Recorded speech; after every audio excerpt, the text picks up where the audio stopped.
Hello students, അപ്പോൾ നമ്മൾ കഴിഞ്ഞ ക്ലാസ്സിൽ നമ്മൾ ഡിഫറെന്റ് സ്റ്റേറ്റ്സ് ഓഫ് മാറ്റർ പറഞ്ഞിട്ടുണ്ടായിരുന്നു. ഏതൊക്കെയാ? Mainly there are 3 States of matter. അതാണ് സോളിഡ്, ലിക്വിഡ് ആൻഡ് ഗ്യാസ്. അപ്പോൾ നമ്മൾ ഇന്ന് ഡിസ്കസ് ചെയ്യാൻ പോകുന്നത് ഡിഫറെന്റ് ടൈപ്സ് ഓഫ് ചേഞ്ചസ് ആണ്. ഈ ചേഞ്ചസിൽ നമ്മൾ ഈ സ്റ്റേറ്റുകൾ നിങ്ങൾക്ക് വ്യക്തമായിട്ട് അറിയാലോ. അപ്പോൾ ഈ സ്റ്റേറ്റിന്റെ ചേഞ്ചസ് എങ്ങനെയാണെന്നുള്ള കാര്യങ്ങളൊക്കെയാണ് നമ്മൾ നോക്കാൻ പോകുന്നത്. നമുക്ക് നോക്കാം. Heat some wax in a steel vessel. What happens when liquid wax is cold എന്നാണ് ചോദിച്ചിട്ടുള്ളത്. നിങ്ങൾക്ക് വാക്സ് നല്ല പരിചയം ഉണ്ടാവുമല്ലോ. നമ്മളെ കാൻഡിൽസ് ഇല്ലേ, കാൻഡിൽസിന്റെ ആ സ്റ്റിക്ക് ഉണ്ടല്ലോ, അത് മേഡപ്പ് ഓഫ് എന്താണ്? വാക്സ് ആണ്, മെഴുക്. അപ്പൊ ഈ മെഴുക് നമ്മളോട്, അതുപോലെ നമ്മളെ ക്രയോൺസ് ഒക്കെ ഇല്ലേ, ക്രയോൺസ് ഒക്കെ വാക്സ് ആണ്. അപ്പൊ ഈ വാക്സ് നമ്മളോട് പറയുന്നത് ഒരു സ്റ്റീൽ വെസലില് എടുക്കാൻ വേണ്ടിയിട്ടാണ്. അപ്പൊ ഈ സ്റ്റീൽ വെസലില് കുറച്ച് വാക്സ് എടുത്തിട്ട് നമ്മളോട് ഹീറ്റ് ചെയ്യാനാണ് പറയുന്നത്. നമ്മൾ ഈ സ്റ്റീൽ വെസലിലുള്ള വാക്സിനെ ഹീറ്റ് ചെയ്യുന്ന സമയത്ത് നമുക്ക് കാണാൻ സാധിക്കും ഈ വാക്സ് മെൽറ്റ് ആവുന്നുണ്ട്. നിങ്ങൾ എന്നെ ഒന്ന് ശ്രദ്ധിച്ചു നോക്ക്. നമ്മൾ ഈ കാൻഡിൽ കത്തിക്കുന്ന സമയത്ത് ആ കത്തുന്ന ഭാഗമില്ലേ, ആ കത്തുന്ന ഭാഗത്തിനോട് അടുത്തുള്ള ഭാഗത്ത് ഹീറ്റ് ഉണ്ടാവുന്നുണ്ട്. അപ്പൊ ആ ഹീറ്റ് കിട്ടുന്നതുകൊണ്ട് അവിടെ നിങ്ങൾക്ക് കാണാൻ സാധിക്കും എന്താണ്? ലിക്വിഡ് സ്റ്റേറ്റിൽ ഈ വാക്സിന് നമ്മൾ ആ ലിക്വിഡ് സ്റ്റേറ്റ് വെച്ചിട്ടല്ലേ ഈ കാൻഡിലിനെ സ്റ്റിക്ക് ചെയ്യുന്നത്. അതായത് ഇപ്പൊ ഇവിടെ കാൻഡിൽ കത്തുകയാണ്, ഇവിടെ വെള്ളം പോലെ നമ്മളെ വാക്സ് കാണാം. ആ വാക്സിന് നമ്മൾ ജസ്റ്റ് ഒന്ന് ബെൻഡ് ചെയ്യുക, കാൻഡിൽ ഒന്ന് ബെൻഡ് ചെയ്ത് കഴിഞ്ഞാൽ നമുക്ക് കാണാം ഡ്രോപ്പ് ആയിട്ട് ഈ വാക്സ് വരുന്നത് കാണാൻ സാധിക്കാറില്ല. അവിടെയാണ് നമ്മൾ ഈ കാൻഡിൽ സ്റ്റിക്ക് ചെയ്ത് വെക്കാറ്. അപ്പൊ നമ്മുടെ ഈ വാക്സിന് ശരിക്കും സോളിഡ് സ്റ്റേറ്റാ. അപ്പൊ അത് ഹീറ്റ് ചെയ്യുന്ന സമയത്ത് വാക്സിന്റെ ലിക്വിഡ് സ്റ്റേറ്റ് ആയി മാറുന്നില്ലേ? ചൂടാവുന്ന സമയത്ത് ലിക്വിഡ് സ്റ്റേറ്റ് ആയി മാറുന്നുണ്ട്. അതാണ് ഫസ്റ്റ് ചോദിച്ചത്. Then what happen when liquid wax is cooled?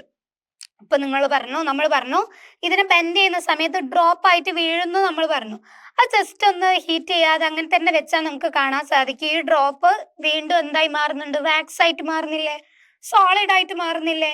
അല്ലെങ്കിൽ നമ്മളിപ്പം നമ്മളെ ഈ കാൻഡില് കെടുത്ത് ലൈറ്റ്, അതിന്റെ കാൻഡിലിന്റെ ലൈറ്റ് കെടുത്തി കഴിഞ്ഞാൽ നമുക്ക് കാണാൻ സാധിക്കും ആ കത്തിയതിന്റെ ചുറ്റും ആ വെള്ളം പോലെ ഉണ്ടായ സാധനം ഡ്രൈ ആയിട്ട് വീണ്ടും എന്താവുന്നുണ്ട്? സോളിഡ് ആവുന്നുണ്ട്. അപ്പൊ ഹീറ്റ് ചെയ്യുന്ന സമയത്ത് ഈ വാക്സ് ലിക്വിഡ് ആവുന്നുണ്ട്. എഗെയിൻ കൂൾ ചെയ്യുന്ന സമയത്ത്, അതായത് ഹീറ്റ് ചെയ്യുന്നില്ല എന്നുള്ള അർത്ഥം കൊണ്ട് നമുക്ക് എന്താ? ചൂടാക്കുന്നില്ല എന്ന് പറഞ്ഞാൽ തണുപ്പിക്കുകയാണല്ലോ. ഫ്രീസ് ചെയ്യാന്നല്ല പറയുന്നത്, ജസ്റ്റ് ചൂടാക്കുന്നില്ല. കൂൾ ചെയ്യുന്ന സമയത്ത് നമുക്ക് കാണാൻ സാധിക്കും ഈ ലിക്വിഡ് ആയിട്ടുള്ള വാക്സ് റിട്ടേൺ ബാക്ക് ടു എന്താണ്? സോളിഡ് ആയിട്ട് മാറുന്നുണ്ട്. അപ്പൊ ഹീറ്റ് ചെയ്യുമ്പോൾ വാക്സ് ലിക്വിഡ് ആവുന്നുണ്ട്, കൂൾ ചെയ്യുമ്പോൾ ഈ ലിക്വിഡ് വാക്സ് അഗെയിൻ സോളിഡ് ആയിട്ട് മാറുന്നുണ്ട്. കാൻഡിൽ ഉണ്ടെങ്കിൽ ജസ്റ്റ് ഒന്ന് നിങ്ങൾ പാരന്റ്സിനോട് കാണിച്ചു തരാൻ വേണ്ടി പറയാം. നിങ്ങൾ സ്വന്തമായിട്ട് കത്തിക്കാൻ നിൽക്കരുത്. ജസ്റ്റ് കാൻഡിൽ ഉള്ളവരൊന്ന് ജസ്റ്റ് കത്തിച്ചു നോക്കുക. അത് ഹീറ്റ് കിട്ടുന്ന ഭാഗം മെൽറ്റ് ആയിട്ട് ലിക്വിഡ് ആവുന്നുണ്ട്. അതുപോലെ തന്നെ നമ്മൾ അത് കെടുത്തി കുറച്ച് കഴിയുന്ന സമയത്ത്, ഹീറ്റ് പോകുന്ന സമയത്ത്, കൂളാവുന്ന ടൈമിൽ ഈ മെൽറ്റായ സെയിം വാക്സ് സോളിഡ് ആയിട്ട് മാറുന്നുണ്ട്. നിങ്ങൾ ശ്രദ്ധിച്ച കാൻഡിൽ കത്തുന്ന മുകളിലല്ലേ, താഴെയുള്ളത് മെൽറ്റ് ആവുന്നുണ്ടോ? ഇല്ല, അവിടെ ഹീറ്റ് കിട്ടുന്നില്ല. സോ അത് മെൽറ്റ് ആവുന്നില്ല. ആ ഹീറ്റ് കിട്ടുന്ന റീജിയനിലാണ് സോളിഡ് ലിക്വിഡ് ആയി മാറുന്നത്, മെൽറ്റ് ആവുന്നത്. സോ വാക്സ് സോളിഡ് എന്താവുന്നുണ്ട്? ലിക്വിഡ് ആവുന്നുണ്ട്. ആൻഡ് ലിക്വിഡ് വാക്സ് കൂൾ ചെയ്യുമ്പോൾ സോളിഡ് ആവുന്നുണ്ട്. ജസ്റ്റ് എയറോ കൊണ്ട് ഉദ്ദേശിക്കുന്നത് സോളിഡ് ലിക്വിഡ് ആവുന്നു. ഇങ്ങോട്ടുള്ള എയറോ കൊണ്ട് ഉദ്ദേശിച്ചത് സോളിഡ് ലിക്വിഡ് ആവുന്നു. ദെൻ അഗൈൻ ഇവിടെ ഉദ്ദേശിക്കുന്നത് ലിക്വിഡ് സോളിഡ് ആവുന്നു. നമുക്കറിയാം സോളിഡ് ലിക്വിഡ് ആവുന്നത് ഹീറ്റ് ചെയ്യുന്ന സമയത്താണ്, ഹീറ്റ് ചെയ്യുമ്പോഴാണ്. അപ്പൊ നമുക്ക് ആ എയറോന്റെ മുകളിൽ ജസ്റ്റ് ഹീറ്റ് കൊടുക്കാം. Then again wax liquid solid ആവുന്നതോ കൂൾ ചെയ്യുന്ന ടൈമിലാണ്. ലിക്വിഡ് സോളിഡ് ആവുന്നത് കൂൾ ചെയ്യുന്ന ടൈമിലാണ്. നോക്കാം.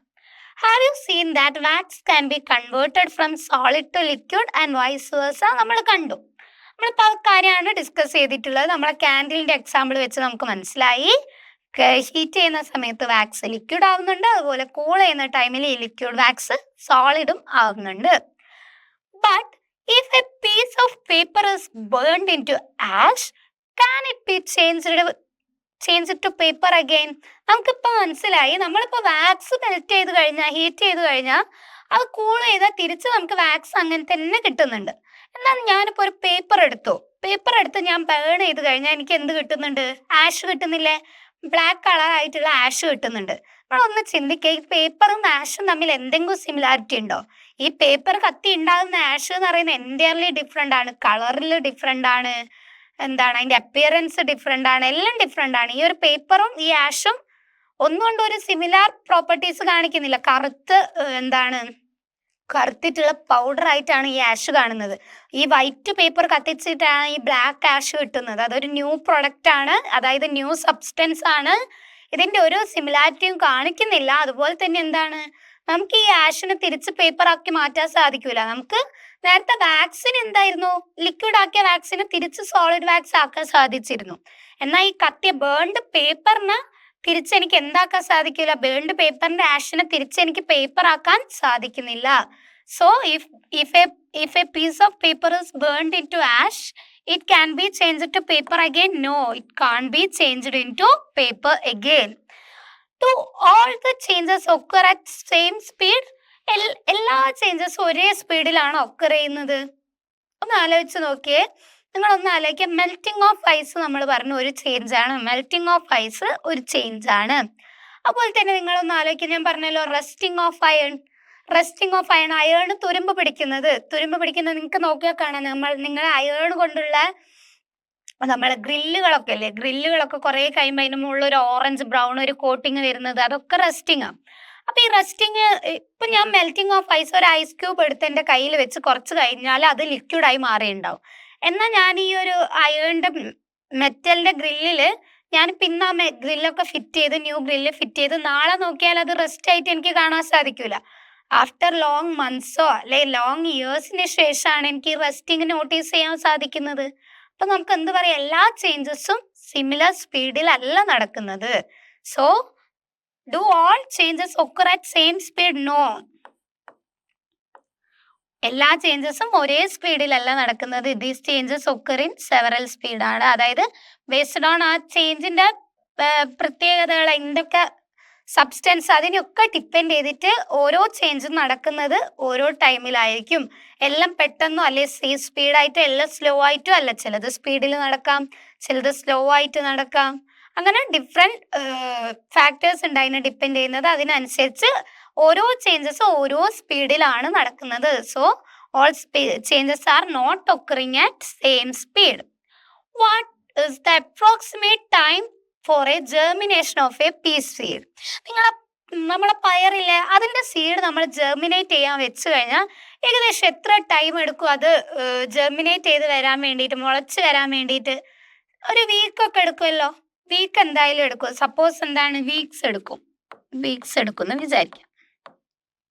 Doesn't it take a long time for the plant to grow and blossom?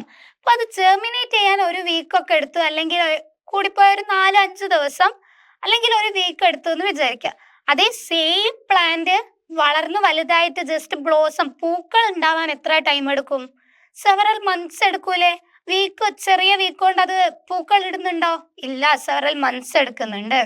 അപ്പൊ നമുക്ക് മനസ്സിലാവുന്നുണ്ട് ഓരോ ചേഞ്ചും ഓരോ ടൈമിലാണ്. ജസ്റ്റ് അത് ജെർമിനേറ്റ് ചെയ്യാൻ 1 വീക്ക് ആയിരുന്നെങ്കിൽ അത് ബ്ലോസം ചെയ്യാനും ഗ്രോ ചെയ്യാനും അത് എടുക്കുന്നത് ഏകദേശം സെവറൽ മന്ത്സ് ആണ് എന്ന് നമുക്ക് പറയാം. നമ്മളിപ്പോ ഒരു പയറിന്റെ വിത്ത് പാകി ആ വിത്ത് മുളച്ച് എനിക്ക് അതിൽ നിന്ന് ഒരു പയറ് കിട്ടണമെങ്കിൽ കുറഞ്ഞത് ഒരു 2 to 3 months ആവശ്യമാണ്. എന്നാൽ പയർ മുളയ്ക്കാൻ, ജെർമിനേറ്റ് ചെയ്യാൻ ജസ്റ്റ് ഒരു 1 വീക്ക് മതി. അപ്പൊ അതും ചേഞ്ച്, അതായത് ജെർമിനേഷൻ ഓഫ് എ സീഡ് എന്ന് പറയുന്നത് ഒരു ചേഞ്ച് ആണ്. അതുപോലെ ആ പ്ലാന്റ് ബ്ലോസം ചെയ്യുന്നത് ഒരു ചേഞ്ച് ആണ്. അപ്പൊ ഇത് രണ്ടും ചേഞ്ച് ആണ്, ഒരേ സാധനത്തിലുള്ള ചേഞ്ചും ആണ്. പക്ഷെ അതെന്താ, സിമിലർ സ്പീഡിലല്ല, ഡിഫറെന്റ് സ്പീഡിലാണ് നടക്കുന്നത്. So all changes are not taking place at same speed. Doesn't it take a long time for the plant to grow and blossom? Yes, it takes long time. But lighting of a gas stove and bursting of a crackers happens very quickly. നിങ്ങൾ ശ്രദ്ധിക്കുക, ശ്രദ്ധിച്ചാൽ മതി. Parents ഒക്കെ ചെയ്യുന്ന ടൈമിൽ just ഒന്ന് notice ചെയ്യുക. നമ്മൾ ഗ്യാസ് സ്റ്റവ് ഓൺ ആക്കിയിട്ട് ജസ്റ്റ് ലൈറ്റർ വെച്ച് ജസ്റ്റ് ഒരു സ്പാർക്ക് കൊടുക്കുമ്പോൾ തന്നെ നമ്മൾ ഗ്യാസ് സ്റ്റവ് കത്തുന്നുണ്ട്. സഡൻ അല്ലേ, ജസ്റ്റ് നമ്മൾ അത് കൊടുക്കുന്നു, അപ്പം തന്നെ ബേൺ ചെയ്യുന്നുണ്ട്. അതുപോലെ തന്നെ നിങ്ങൾ ഈ ബേസ്റ്റിംഗ് ഓഫ് ക്രാക്കേഴ്സ് ഇല്ലേ, ഈ പടകങ്ങൾ പൊട്ടിക്കുന്നത്, അതുപോലെ തന്നെ പടക്കങ്ങൾ മാത്രമല്ല ഈ കമ്പിത്തിരികൾ അതൊക്കെ കത്തുന്നതില്ലേ, അതൊക്കെ കത്തുന്നത് വെരി ക്വിക്ലി അല്ലേ. പടകത്തിന് ജസ്റ്റ് ആ ഒരു സ്പാർക്ക് കിട്ടിക്കഴിഞ്ഞാൽ, നമ്മൾ ആ തീ കൊടുത്തു കഴിഞ്ഞാൽ സ്പാർക്ക് കിട്ടിക്കഴിഞ്ഞാൽ അതെന്താണ്, സഡൻ ആയിട്ട് ബേസ്റ്റ് ചെയ്യുന്നുണ്ട്. അതൊക്കെ എന്താണ്, ഫാസ്റ്റ് ആണ്. അത്രയും ടൈം കൊണ്ട് എനിക്കൊരു പീ ജെർമിനേറ്റ് ചെയ്യാൻ സാധിക്കുമോ? ഒരു ഗ്യാസ് സ്റ്റവ് കത്തുന്ന സമയം കൊണ്ട് എനിക്ക് പീ പീ സീഡ് ജെർമിനേറ്റ് ചെയ്യാൻ സാധിക്കുമോ? ഇല്ല. അപ്പൊ നമ്മളെ ഡിഫറെന്റ് ടൈപ്സ് ഓഫ് ചേഞ്ചസ് ഉണ്ട്. എല്ലാം ഒരു സ്പീഡിലല്ല എന്നാണ് ഇവിടെ ഉദ്ദേശിക്കുന്നത്. So by lighting a gas stove and bursting of a crackers occurs very quickly ആണ് നടക്കുന്നത്. ആൻഡ് എന്താണ്, നമ്മളെ ബ്ലോസം ആണ് പ്ലാന്റ് ടു ഗ്രോ ബ്ലോസം എന്ന് പറയുന്നത് ലോങ് ടൈം ആണ്. അതുപോലെ തന്നെ ജെർമിനേഷൻ ഓഫ് പീ പ്ലാന്റ് എന്നൊക്കെ പറയുന്നത് അപ്രോക്സിമേറ്റ്ലി നമുക്ക് 1 വീക്ക് പറയാൻ സാധിക്കും. അപ്പൊ പലതും പല സ്പീഡിൽ, ഇവിടെ 1 വീക്ക് ആണ്, ഇവിടെ സെവറൽ മന്ത്സ് ആണ്, എന്നാൽ ഇവിടെ സെവറൽ സെക്കൻഡോ മിനിറ്റ്സോ മതി. ആ ഒരു സ്പാർക്ക് കിട്ടിയ സെക്കൻഡോ മിനിറ്റ്സോ കൊണ്ട് കത്തുന്നുണ്ട്. ഓക്കെ ആണല്ലോ. അപ്പൊ ഇവിടെ നമ്മളെ ചേഞ്ചസിനെ ഇവിടെ ക്ലാസിഫൈ ചെയ്തിട്ടുണ്ട് 2 ടൈപ്പ് ആയിട്ടാണ്, slow changes and fast changes. Slow changes and fast changes, അതായത് സ്ലോ ആയിട്ട് നടക്കുന്ന ചേഞ്ചും ഉണ്ട്, ഫാസ്റ്റ് ആയിട്ട് നടക്കുന്ന ചേഞ്ചസും ഉണ്ട്. നമുക്ക് നോക്കാം. റസ്റ്റിംഗ് ഓഫ് അയൺ, ഞാൻ നേരത്തെ പറഞ്ഞു നമ്മളെ അയേണുകൾ, ഇരുമ്പ് തുരുമ്പ് പിടിക്കുന്നതാണ് റസ്റ്റിംഗ് ഓഫ് അയൺ കൊണ്ട് ഉദ്ദേശിക്കുന്നത്. അതെന്താണ്? It is A slow process, several months അല്ലെങ്കിൽ സെവറൽ ഇയേഴ്സ് വരെ എടുക്കാറുണ്ട്. ചിലപ്പോൾ നമ്മളിപ്പോ വീട് വെച്ച് ഇപ്പൊ അയണിന്റെ ഗ്രില്ലാണെന്ന് വിചാരിച്ചോ, അയണിന്റെ ഗ്രില്ലാണെങ്കിൽ അതിപ്പോ 1 ഇയർ കൊണ്ടൊന്നും തുരുമ്പ് എടുക്കണം എന്നില്ല. It may be take several months or several years. അതേ സ്ഥാനത്ത് നോക്കിക്കേ, ബേണിംഗ് ഓഫ് പേപ്പർ. ഞാനൊരു പേപ്പറിൽ ജസ്റ്റ് തീ കൊടുത്ത് അത് കുറച്ച് സമയം കൊണ്ട്, കുറച്ച് മിനിറ്റ്സ് കൊണ്ട് എന്നെ കത്തിക്കഴിയുന്നുണ്ട്. അടുത്തത് formation of curd to milk. Formation of curd to milk. Curd to milk എന്ന് പറയുന്നത് എന്താണ്? ഞാനിപ്പോ ഒരു മിൽക്ക് എടുത്ത് അതിൽ കുറച്ച് കേർഡ് ഒഴിച്ചു കഴിഞ്ഞാൽ ഇപ്പൊ തന്നെ എനിക്ക് അത് കേർഡായി കിട്ടൂല.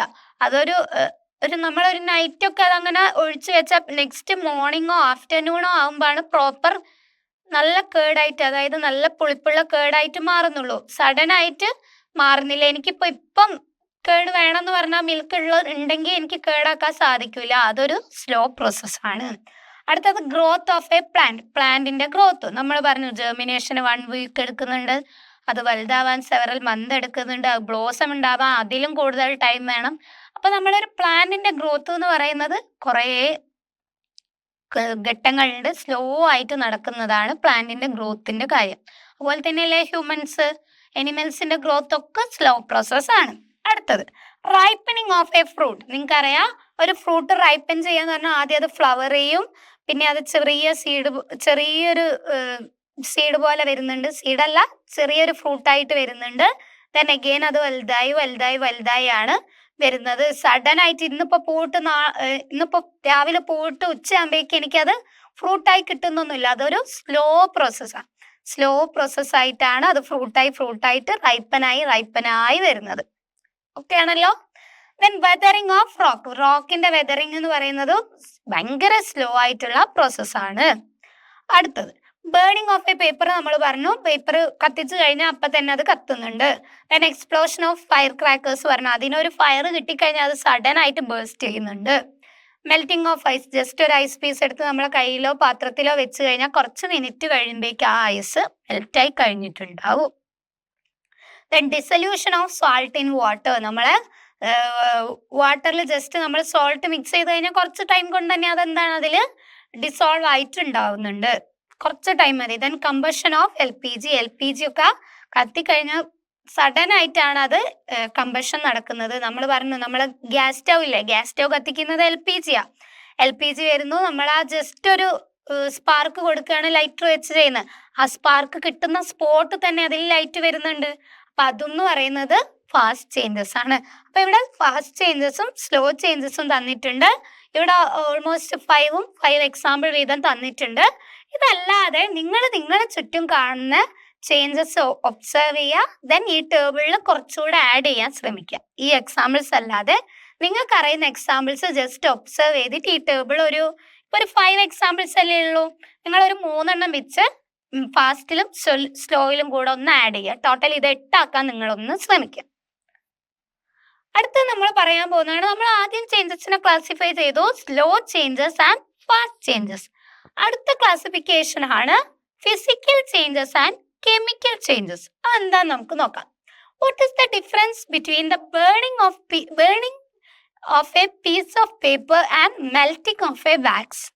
Do the chemical properties of wax change when it's melt?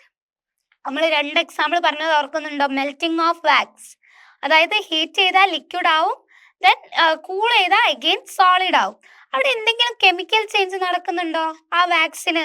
Just എന്താണ്, അത് ലിക്വിഡ് ആവുന്നു. സെയിം സാധനം കൂൾ ചെയ്ത അഗെയിൻ എന്താണ്, വാക്സ് ആയി മാറുന്നു, സോളിഡ് ആയി മാറുന്നു.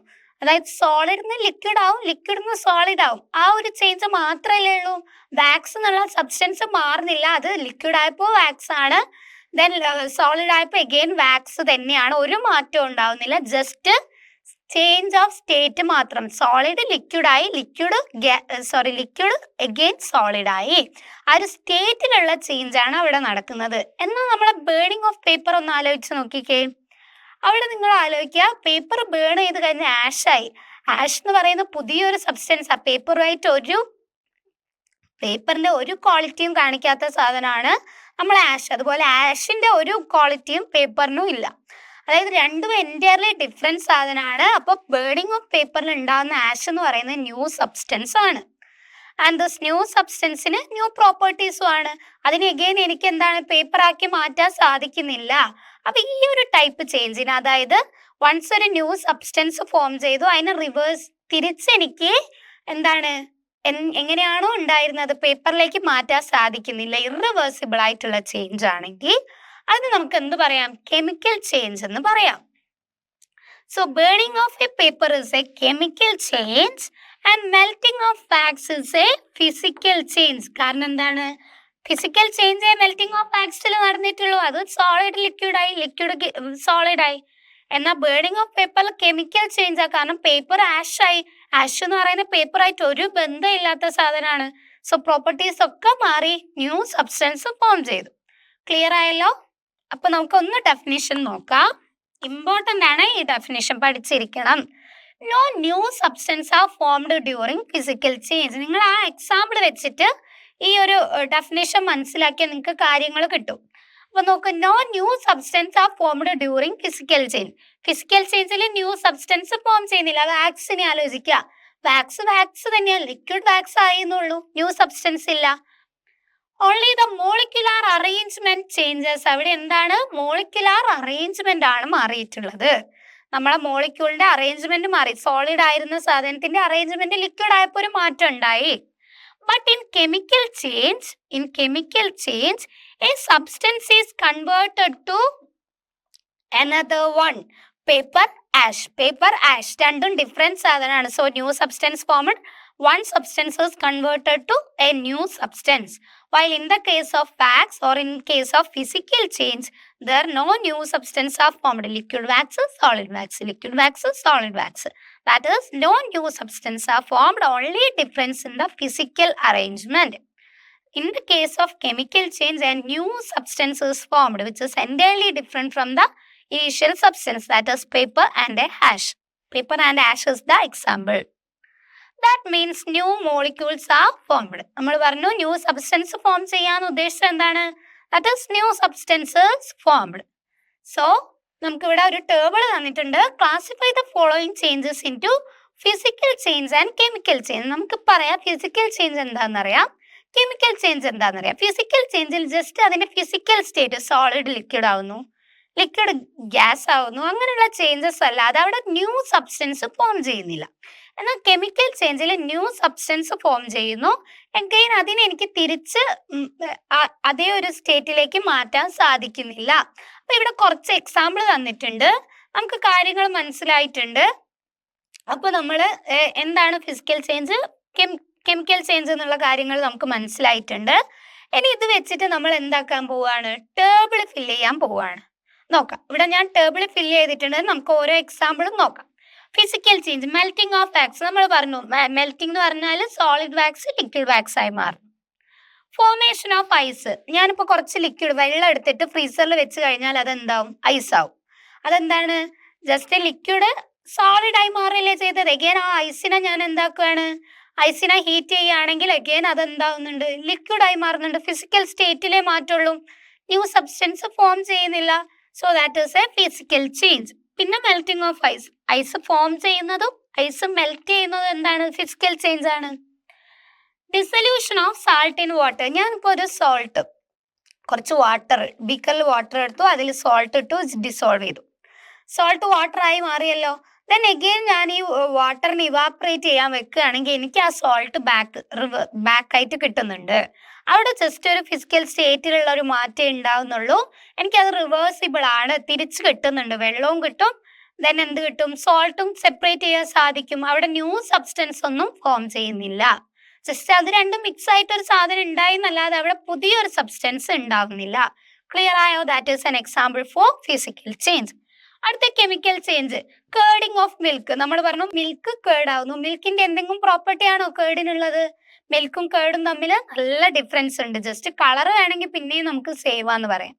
തിക്നെസ് ഒക്കെ നിങ്ങളൊന്ന് ആലോചിച്ച്, കേർഡ് നല്ല തിക്ക, ലൈറ്റ് അങ്ങനെ തിക്കല്ല, തിക്കായിട്ടുള്ള കൺസിസ്റ്റൻസി അല്ല, ടേസ്റ്റിൽ മാറ്റമുണ്ട്, അതിന്റെ കമ്പോണൻസിൽ മാറ്റമുണ്ട്, എൻറ്റയർലി ഡിഫറെന്റ് ആയിട്ടുള്ള സാധനമാണ്.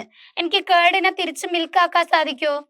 ഒരിക്കലും സാധിക്കില്ല. മിൽക്ക് കേർഡാക്കിയാൽ പിന്നെ അതിനെ ബാക്ക് മിൽക്ക് ആക്കാൻ സാധിക്കില്ല. So it is a chemical change. അടുത്തത് burning of a candle. Burning of a candle നിങ്ങൾ ശ്രദ്ധിക്കുക. കാൻഡിൽ ബേൺ ചെയ്യുന്ന ടൈമിൽ ഇവിടെ വാക്സ് ഉണ്ട്, അതിന് മുകളിൽ ഒരു ത്രെഡ് ഇല്ലേ, ത്രെഡാണ് കത്തുന്നത്. ആ ത്രെഡ് ബേൺ ചെയ്ത് കഴിഞ്ഞാൽ അത് ആഷായി മാറുന്നുണ്ട്. അതെന്താണ്? കെമിക്കൽ ചേഞ്ചാ. പക്ഷെ മെൽറ്റിംഗ് ഓഫ് വാക്സ് എന്ന് പറയുന്നത് എന്താണ്? ഫിസിക്കൽ ചേഞ്ചാ. നിങ്ങൾക്ക് ഡൗട്ട് വരാൻ സാധ്യതയുള്ള ഒരു എക്സാമ്പിൾ ആണ്. ഇതാണ് നമ്മളെ കാൻഡിൽ. ഇവിടെ എന്തുണ്ട്? ത്രെഡ് ഉണ്ട്. അത് നമുക്ക് വിസിബിൾ അല്ല, മുകളിൽ മാത്രമേ നമ്മൾ ആ ത്രെഡ് കാണൂ. ഇവിടെ അല്ലേ നമ്മളെ കാൻഡിലിന്റെ light കത്തുക.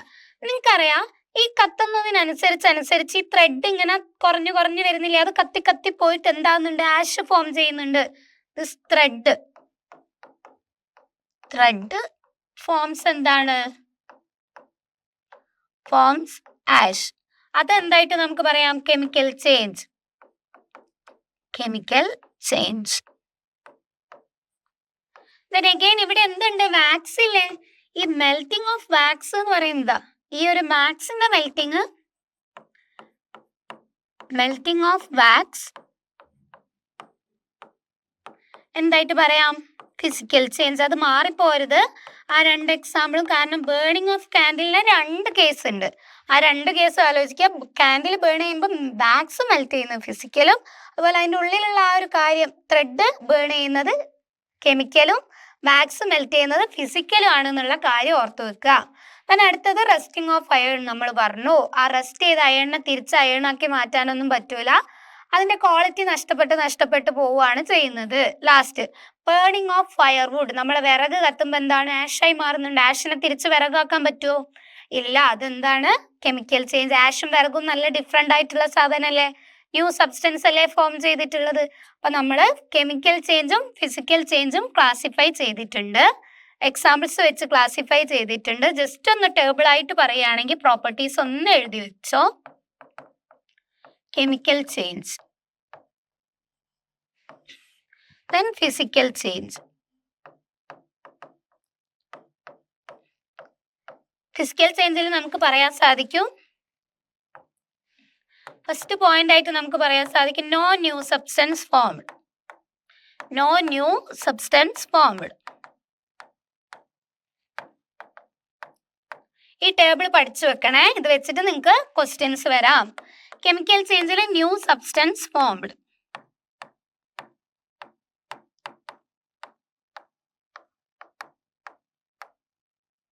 New substance formed. Then നമുക്ക് എന്ത് പറയാൻ സാധിക്കും? Chemical change are irreversible.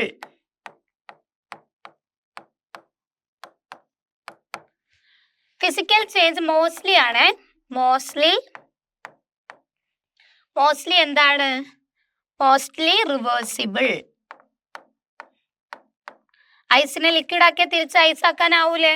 അതാണ് ഉദ്ദേശിക്കുന്നത്. No new substance formed. ഇവിടെ വേണമെങ്കിൽ ജസ്റ്റ് എഴുതാം ഡിഫറൻസ് ഇൻ മോളിക്യുലാർ അറേഞ്ച്മെന്റ് എന്ന് കൂടെ എഴുതാം. ഡിഫറെന്റ് ഇൻ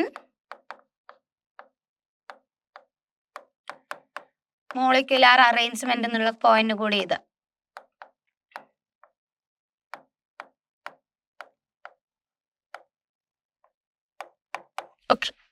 ദെൻ രണ്ട് എക്സാമ്പിൾ പറഞ്ഞാൽ മതി. കെമിക്കൽ ചേഞ്ചിൽ നമുക്ക് സിമ്പിൾ ആയിട്ട് പറയാം curding of milk.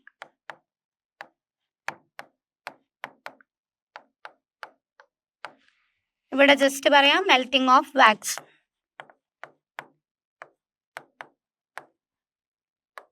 Melting of wax. ഇത്രയും കാര്യങ്ങൾ ക്ലിയർ ആണല്ലോ. ഇതാണ് നമ്മളെ ഫിസിക്കൽ ചേഞ്ചും കെമിക്കൽ ചേഞ്ചും. അപ്പൊ നിങ്ങൾക്ക് ഫിസിക്കൽ ചേഞ്ച് എന്താ, കെമിക്കൽ ചേഞ്ച് എന്താന്ന് മനസ്സിലായി, സ്ലോ ചേഞ്ച് എന്താ, ഫാസ്റ്റ് ചേഞ്ച് എന്താന്ന് മനസ്സിലായി. അതിനെ ക്ലാസിഫൈ ചെയ്യാനും നിങ്ങൾക്ക് സാധിച്ചു. ഇത്രയും കാര്യമാണ് നമ്മൾ ഇന്നത്തെ ക്ലാസ്സിൽ ഡിസ്കസ് ചെയ്തത്. അപ്പൊ ഇതൊക്കെ നോക്കി വരിക. സിമ്പിൾ ആയിട്ടുള്ള ചാപ്റ്റർ ആണ്. അറിയുന്ന എക്സാമ്പിൾ വെച്ച് കണക്ട് ചെയ്ത് പഠിച്ചാൽ ഈസി ആയിട്ട് പഠിക്കാൻ പറ്റും. നല്ലോണം ക്വസ്റ്റ്യൻസ് വരും, നന്നായിട്ട് സ്കോർ ചെയ്യാൻ പറ്റും. സിമ്പിൾ അല്ലേ ചാപ്റ്റർ? അപ്പൊ ബാക്കി കാര്യമൊക്കെ നമുക്ക് അടുത്ത ക്ലാസ്സിൽ കണ്ടിന്യൂ ചെയ്യാം. അപ്പൊ ഇത്രയും കാര്യങ്ങൾ പഠിച്ചിട്ട് വരിക. താങ്ക്